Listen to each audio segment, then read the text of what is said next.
Les Iraniennes se battent pour la liberté de porter ce qu'elles veulent. Faux, faux et archi faux. Alors merci d'enregistrer cette vidéo et d'utiliser le lien de cette vidéo pour l'envoyer à chaque fois que vous voyez des féministes dire que les Iraniennes se battent pour la liberté de s'habiller comme elles veulent. Explication. Quand vous confisquez la voix des femmes iraniennes pour parler à leur place, vous dites n'importe quoi. Déjà, premièrement, le slogan qui est scandé par les femmes iraniennes, enfin l'un des nombreux slogans, est ni voile, ni soumission, liberté et égalité. Vous m'accorderez le fait que quand on dit ni voile, ni soumission en brûlant son voile, c'est rarement juste une liberté de s'habiller comme on veut le voile, n'est-ce pas? Imaginons qu'elles n'aient plus à le porter. Voilà, elles sont libres, elles peuvent avoir les cheveux à l'air.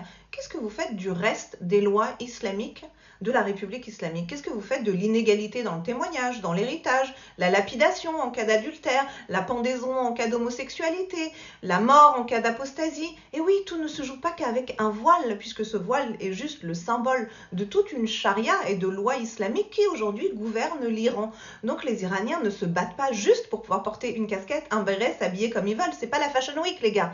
Le peuple iranien, et pas que les femmes iraniennes, se battent pour faire tomber un régime islamique et pour enfin avoir le droit à la laïcité. Cette laïcité dont vous bénéficiez et que vous adorez piétiner.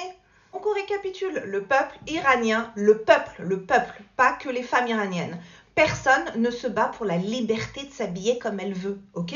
On se bat contre l'islam politique, on se bat pour que l'islam dégage des lois de notre pays. Et si vous n'avez pas compris, je vais vous laisser la rue iranienne vous le dire avec des mots encore plus forts.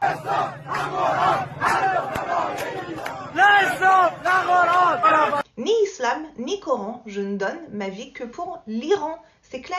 Et si c'est pas encore assez clair, vous voyez cette information que vous n'avez certainement pas vu passer. 50 000 des 75 000 mosquées en Iran ont déjà été fermées parce qu'elles étaient désertes. Et tout ça avec la République islamique encore en place. Donc s'il vous plaît, des femmes sont mortes. Elles ont été torturées, des hommes ont été pendus, des dizaines de milliers d'entre eux sont encore en train de pourrir dans les geôles de ce régime terroriste. Arrêtez de dire qu'on se bat pour la liberté de porter ce qu'on veut. Non, on se bat pour la démocratie et la laïcité et contre l'islam politique.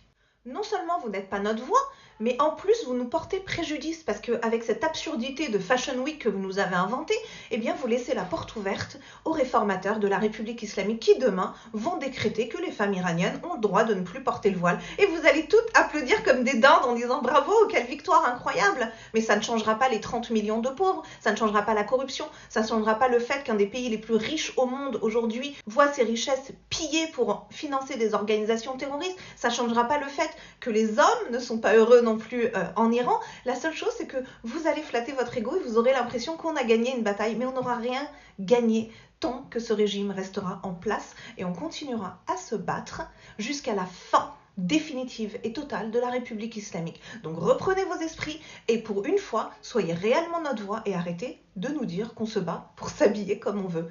Oh oui, dernier point, le prochain qui me dit les femmes voilées en France et les femmes iraniennes en Iran, même combat, je vous jure, je lui mets un coup de boule, ok?